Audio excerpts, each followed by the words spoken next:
and gentlemen, let's go racing here at Knoxville. Only the best go 3 abreast. It is show time at Williams Grove Speedway. Ladies and gentlemen, boys and girls, here at Eldora Speedway, it's showtime! You got 'em for a rep. Often imitated, never duplicated. The greatest show on dirt, the World of Outlaws. It's time to sit back, relax, and enjoy, because, ladies and gentlemen, it's showtime! Set to do battle for 30 laps. The green flag is waving. Happy race day, Erin. It's race day. It is. We're at race day. It is the Agco Jackson Nationals, and it's race day, and we're all geeked up about this thing. Yeah. Oh my gosh, this is fantastic. She's Erin Evernham. I'm Steve Post. This is Wing Nation, our podcast. And if you're listening to this on Thursday, Friday, or Saturday, it's race day at Jackson. Yeah. And so we are set to go for the 41st annual Agco Jackson Nationals. And this one is going to be epic. Oh. Oh, my gosh. Are you kidding me? I mean, and that's just the off track. Yeah.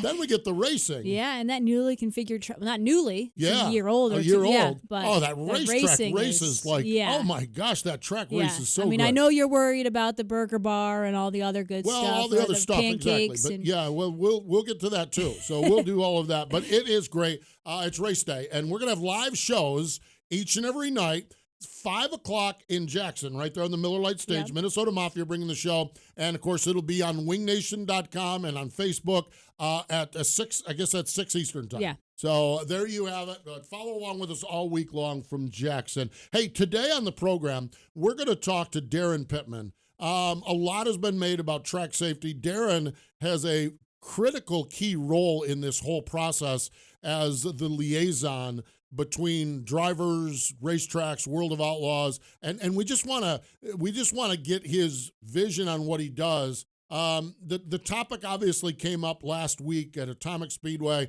and we're not a bash the Speedway sort of show. We're never going to be that show. If you want someone to raise hell and bash speedways, go somewhere else. We're not going to be those guys and gals. We don't operate that way. The irony of that situation is that in working to make improvements on the racetrack, it didn't get done, and we ended up in a worse spot. But everyone at Atomic Speedway, the goal is the very issues we're talking about. So, but it did bring it to the forefront, and I figure it's a great time to have a conversation with Daryn Pittman about what his role and the way that they're doing things with the World of Outlaws. So we'll chat with Daryn Pittman here in just a little bit. Before we do that, though, we need to take a listen back. Last Friday night at Ocean Speedway, it was the NARC King of the West Series. They were running there. It was Ryan Burnell challenging Dominic Scelzi. Speed Shift TV had it. This is what it sounded like. It's our Drydene Diesel All Death-Defying Move of the Week.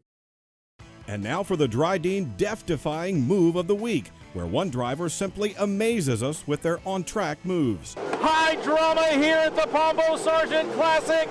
Ryan Burnell's got 2 car lengths to make up. Bonsai move into 3.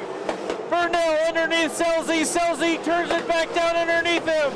That death-defying move was brought to you by Drydene Diesel All Death, the official DEF of the World of Outlaws and wheelmen everywhere. Visit drydene.com for more information. Instilled with Drydene's heritage of performance, Drydene Diesel All Def is built for the demands of today's diesel engines. Drydene Diesel All Def is perfect for owners and operators of on-road and off-road diesel trucks and cars that now require diesel exhaust fluid. Drydene, official motor oil and official diesel exhaust fluid of the World of Outlaws and wheelmen everywhere. And as always, American-owned and operated. Visit drydene.com for more information. Are you a serious diecast collector? Do you have a favorite driver? Are you looking for a gift for a race fan? No matter what the question, the answer is always PlanBSales.com. Plan B has all the latest in diecast from Lionel and apparel, artwork, and other items for your favorite driver in NASCAR or other forms of racing. Go to PlanBSales.com. Key your driver's name in the search window and look at all the options. Your one stop for diecast and other motorsports collectibles is PlanBSales.com. Sage Fruit is a high-quality grower, packer, and shipper of Washington State apples, pears, and cherries. Sage Fruit believes in sprint car racing as a proud sponsor of sprint cars for the past 16 years and a partner of Wing Nation for the past 4 years. We love sprint car racing, and we're there for our sprint car fans. Sage Fruit works hard to deliver an exceptional eating experience. We value our relationship with sprint car fans and appreciate your continued support of Sage Fruit. Ask for Sage Fruit at your local grocer. This is the Wing Nation Podcast. Back to Steve Post and Erin Evernham. We are glad you joined us. We're all jacked up about Jackson Motorplex. We're going to be there, but also here on the Motor Racing Network, we're fired up because it's Procore Week here on MRN as we gear up for a big triple header weekend in Chicagoland. Whether you're a general contractor, a specialty contractor, or an owner, Procore's construction management software is built to help your team stay on budget, on schedule, and in control. No matter what you're building, Procore can help you finish ahead of the competition. Let's go to the guest line. Joining us here, guy that's having a really stout season on the World of Outlaw NOS Energy Drink Sprint Tour, and a guy that also has another role in the sprint car world that he's tending to as well. Daryn Pittman is on the line. Hello, Daryn. Welcome back to Wing Nation. Hey, Steve. Always good to be on. Thanks for having me. Great to chat with you, Daryn. Daryn, we'll talk here in a little bit. We're going to talk about a season because you're having a really good run. But one of the reason I really wanted to dial you up is that you have a role. I think it's unofficial. Maybe it's official. But let me go back. The Sprint Car Council a year and a half ago came out with rules for safety. And they did a great job documenting some of the changes that need to be made to the race cars. Series sanctioning bodies jumped on board and did all of that. I kind of scrolled down that, and then I'm like, well, where's the track stuff, okay? Well, the track stuff was not done in a press release. The track stuff is being done in the trenches. And, Daryn, you're one of those guys in the trenches. So I say all of that background just to say, Daryn, what is your role? What are you doing? How are you in the middle of this working on some track safety issues? Yeah, I guess to go back, my role is extremely unofficial. But,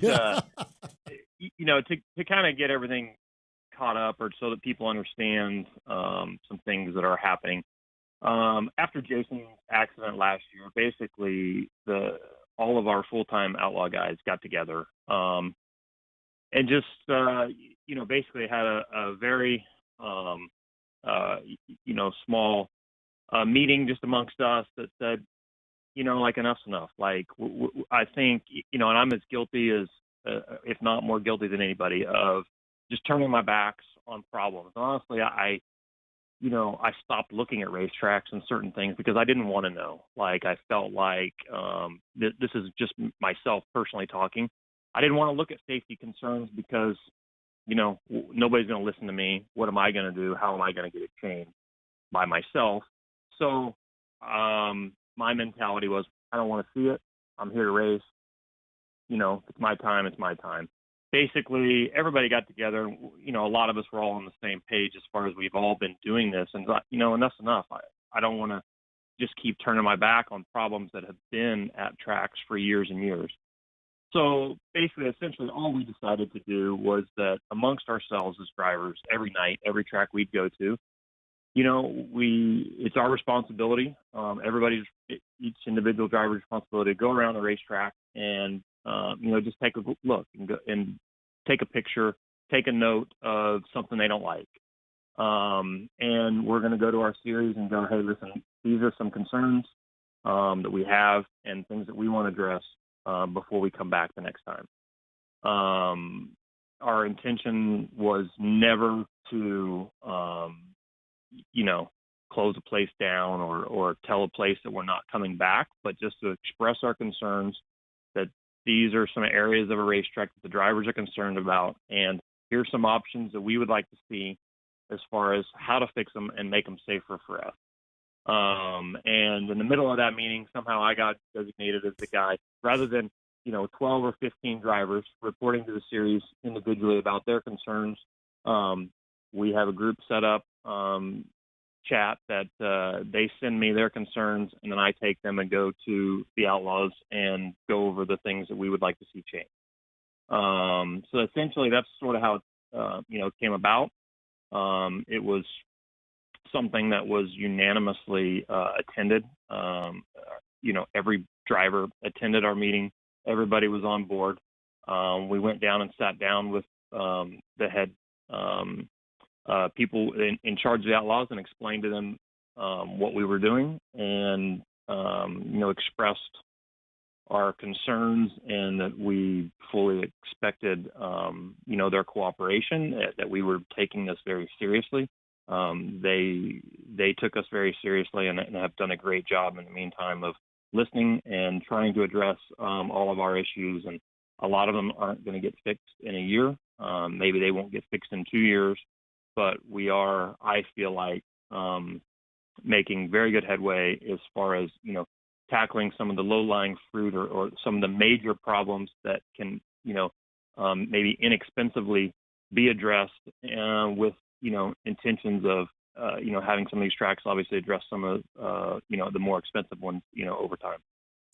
Darren, you kind of hit on my question early on. You talked about, as a driver, you kind of turn your back on it because you don't want to, no one ever wants to think of what if could happen. When you're there to race, you're there to race. But now you and the other drivers are going to tracks, and you're kind of looking to try to find things to improve, but the improvements aren't going to happen overnight. Is that a little bit challenging emotionally, a little distracting? A little bit. I mean, I think a lot of that is every individual is a little bit different. Mm-hmm.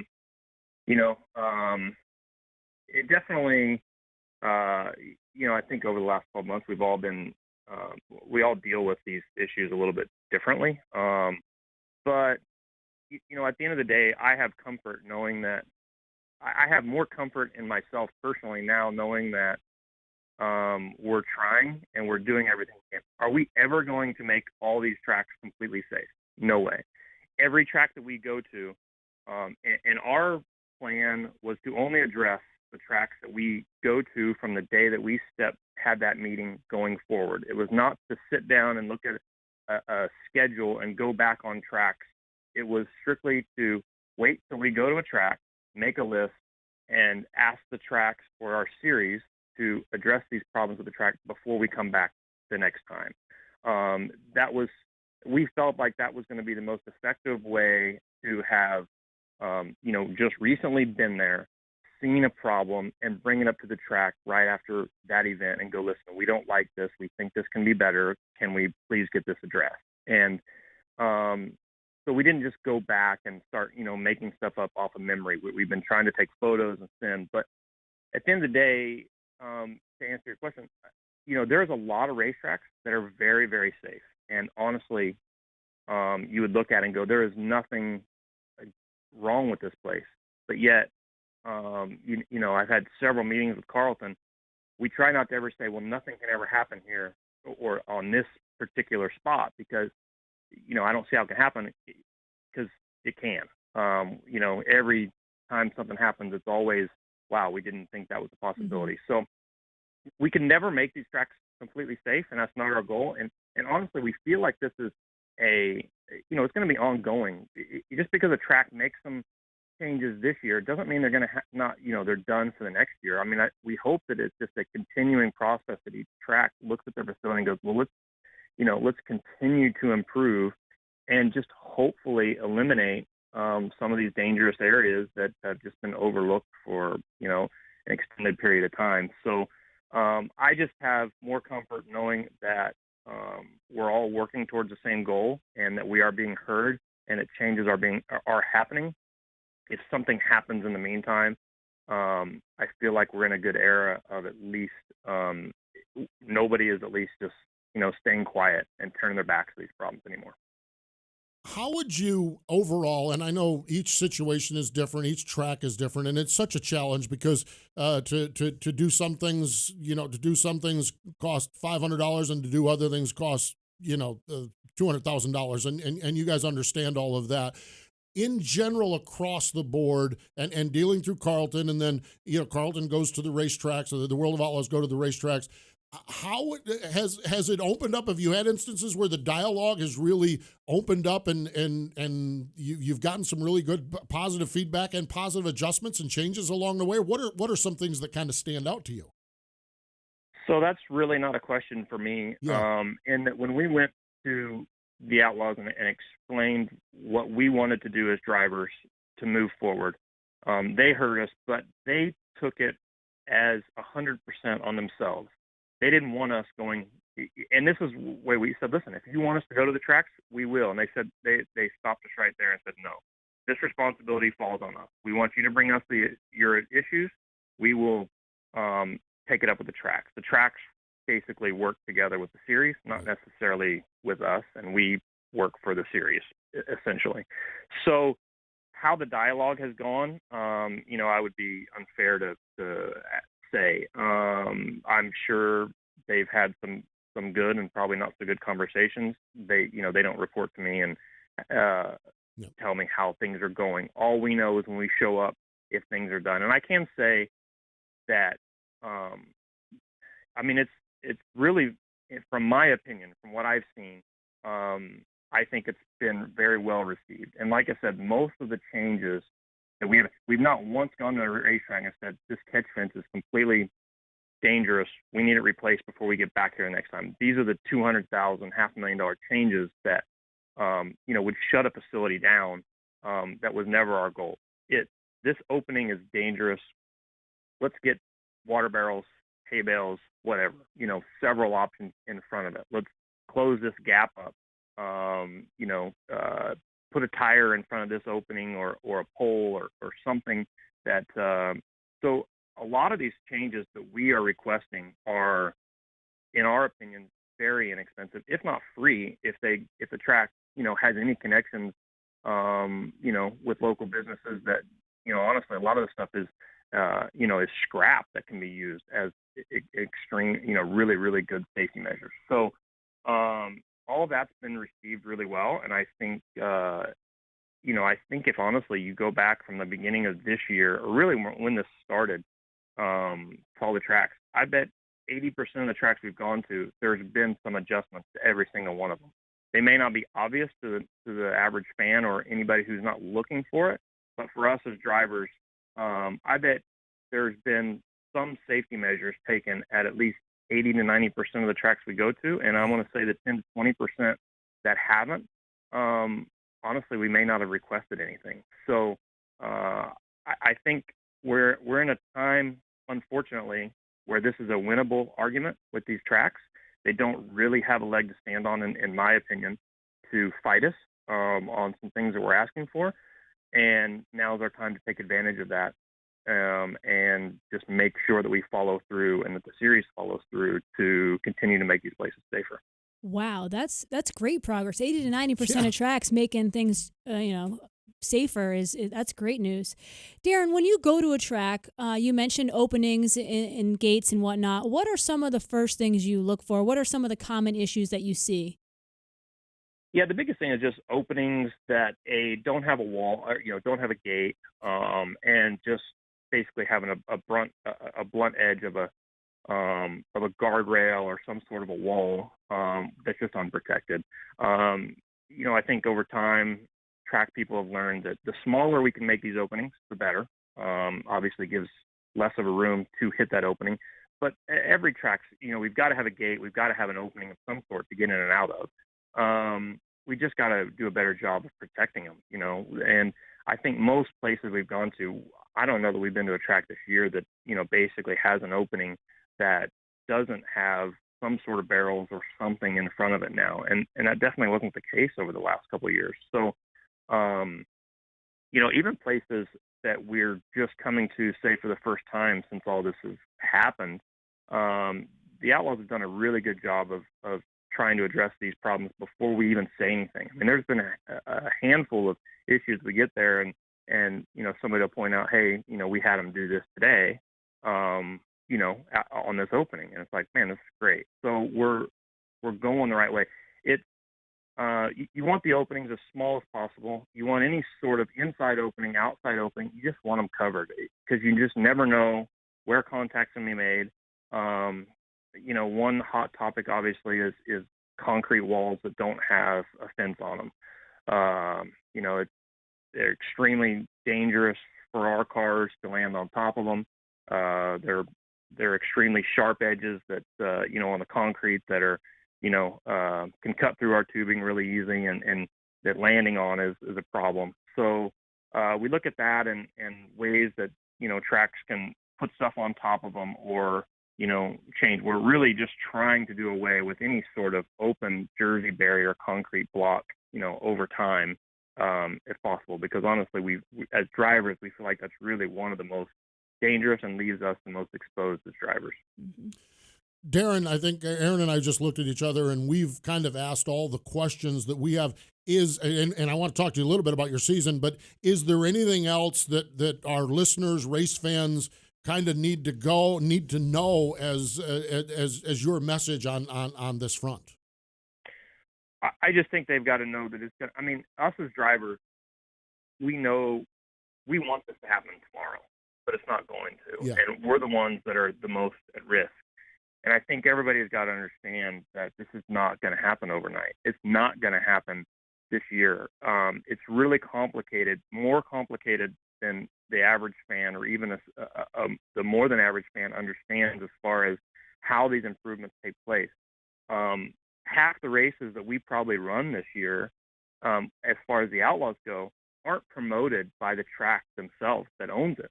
So who pays for these improvements that we ask for? It gets more complicated than this is a problem.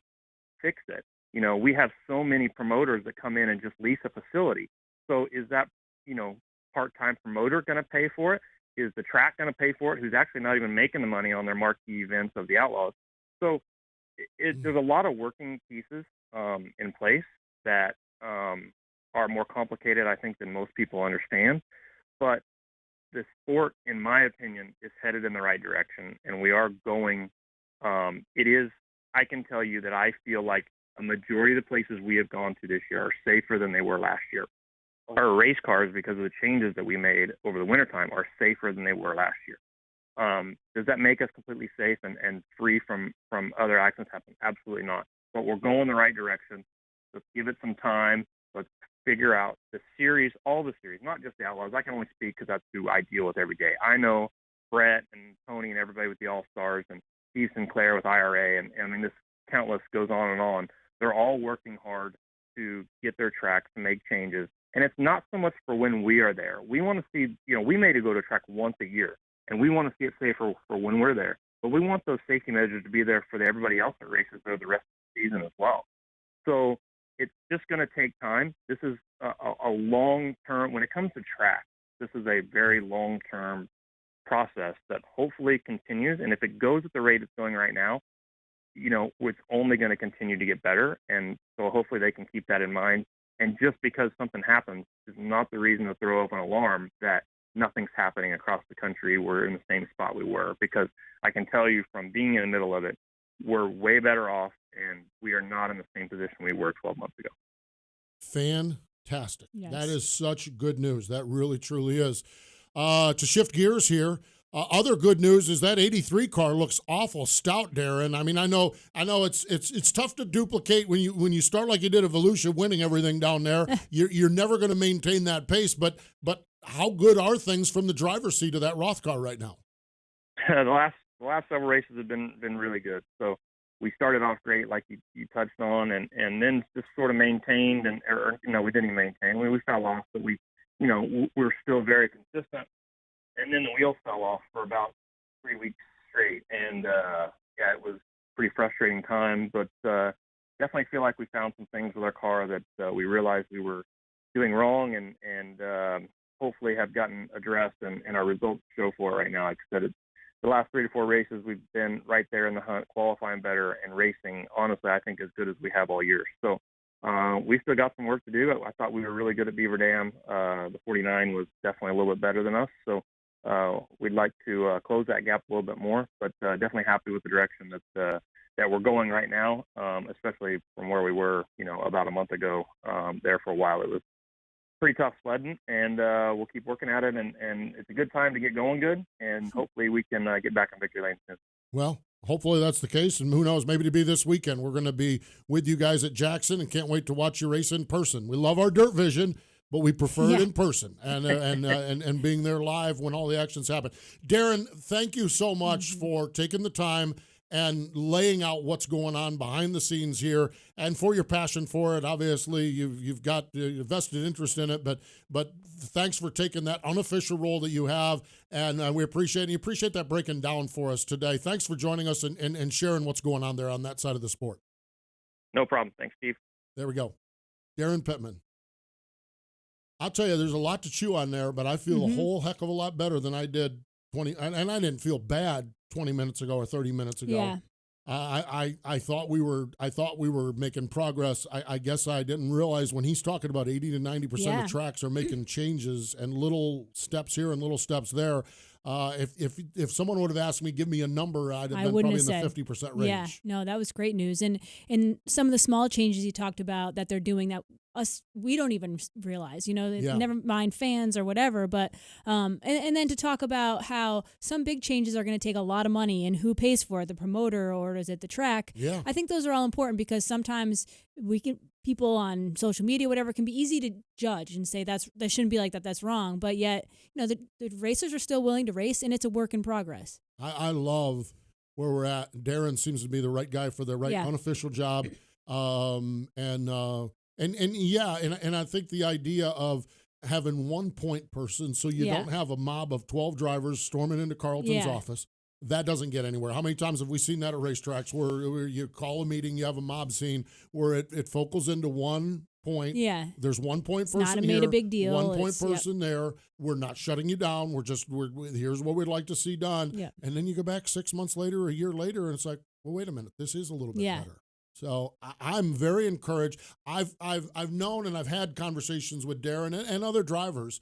We've talked a lot about the cars with Barry Jackson's been one of those guys. Barry actually, when they went to Williams Grove, Barry actually went out to the track with Justin Lowe out there, and they actually went around and Barry found him barrels. He knew somebody in town that had barrels and stuff. So it's Daryn's the unofficial ringleader of this, but you see that cooperation, and we're just going to be better when everyone is working together and understanding the challenges of this, but working to make this little part of the racetrack is better, that little part of the racetrack is better. It only takes one part of a racetrack better to save something from going bad to going much better. So one little safety change could save a life. So kudos to everyone involved with it. Like I said, we're giving Daryn the credit for it, and he deserves much of the credit, but to everyone involved in it, I just think that's phenomenal.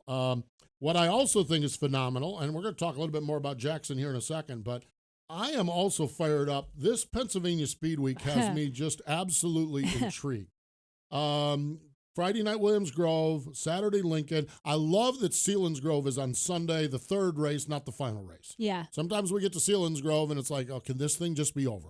Okay, and it's just the reality of running 9 straight nights or whatever it is. Selinsgrove is the third night. Lincoln, Grandview, Port Royal, Hagerstown, Williams Grove, and back to Port Royal through next Saturday. Phew. I'm fascinated by Pennsylvania this year. The headliner's been Danny Dietrich. Most wins in 410 racing with 10, double digits. Yeah. He's beat the Outlaws out of Pennsylvania. Off the porch. Off the porch. He's beat the All-Stars off the porch. He just has been stout. He's fast. But he's also got that Raymer kid that's been fast also. Yeah. And has 6 wins this year. And has been faster lately. And I don't care what anyone says. This is just the reality. When you go into Lincoln and you take Danny Dietrich, Danny raced his guts out to get into the draw.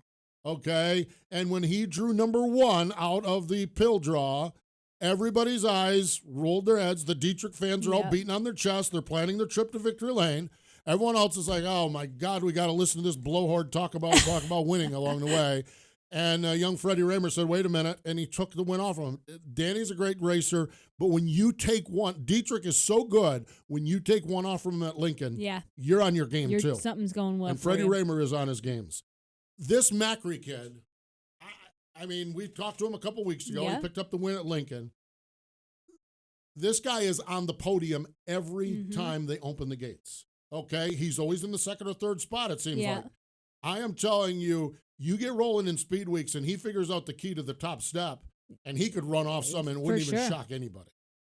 Lucas Wolf, he's got 3 wins this season. Never count Lucas out. Never count out. He's a former Speed Week champion. Ryan Smith. Ryan is rolling in that 360 car. Has yet to get that 410 win. I mean, but it's a matter of time. It's not a matter of if it's going to happen. It's when. And the other thing I love about Pennsylvania, and I'm calling them role players, okay? How many times does Lance DeWeese race with him? What does that mean? Brian Monteith, what's he going to do? You're going to roll into Port Royal, and you may be following the Zemco car both nights. Yep. Okay, Logan Wagner has got that car gassed up at Port Royal. And where do they run? How much do they run? How much does Monteith run? Where does, Pennsylvania Speed Week to me this year is just, I'm all fired up about it because we know who is going to be some of the guys toward the front of the field, but we just don't know how this is going to play out at all. In 9 straight nights, a lot of things can happen. A lot of things can happen. So, and hopefully rain doesn't want So, Ollie's Bargain Outlet All-Stars Friday night in Jacksonville, co-sanctioned with MOA. Saturday night at the Dirt Oval, Route 66, co-sanctioned with IRA. That's part of the NASCAR weekend. So that's really good. IRA moves on to Maribel, Wisconsin on Sunday night at 141 Speedway. King of the West, oh my gosh, Placerville. I got to get to Placerville, okay? I just got to get there. They're getting there this Saturday night. Attica Fremont has a big 2-night weekend. Lucas Oil ASCS National Tour, Grays Harbor Speedway, Elma, Washington, the Fred Brown Field Classic. You can check it out at racinboys.com. Regional action, the Frontier Regions in Nebraska, Friday and Saturday night at Lincoln County Raceway. Southwest has a Saturday night special at Queen Creek, Arizona Speedway. Gulf South's at Golden Triangle Raceway Park in Beaumont, Texas. Lone Star, Saturday night in Super Bowl Speedway in Greenville, Texas. Okay. Now, that's where y'all are going, and everyone's going to have a good time. We are going to the 41st Annual Agco Jackson Nationals. Now, it started, if you're listening to this on Thursday, it started last night. I've got to get a report from Kreger if he left any burgers at the $5 burger bar, okay? But they had a big throwdown. Tonight, first night, opening night, Thursday night racing, okay? Tomorrow, pancakes in the morning. Oh, yeah. Yes. Erin, last year, she's slinging those things. She had about 10 or 12 feet slinging those pancakes up in the air and caught every one of them. Pressure's on this year. So, pancakes, Agco open house from 10:30 to 1:30. We're going to have some drivers there. We're going to interview them, and Agco's right there next to the Speedway. So, you need to go to the Agco open house. Saturday, a meet and greet with the Hall of Famers. Saturday morning, you and I are going to stretch our legs with a Husky Strength and Conditioning 5K. We got cornhole tournaments and so much more. And, oh, by the way, 5 o'clock every night, the Miller Lite stage right next to the penalty box. It is Wing Nation presented by the Minnesota Mafia.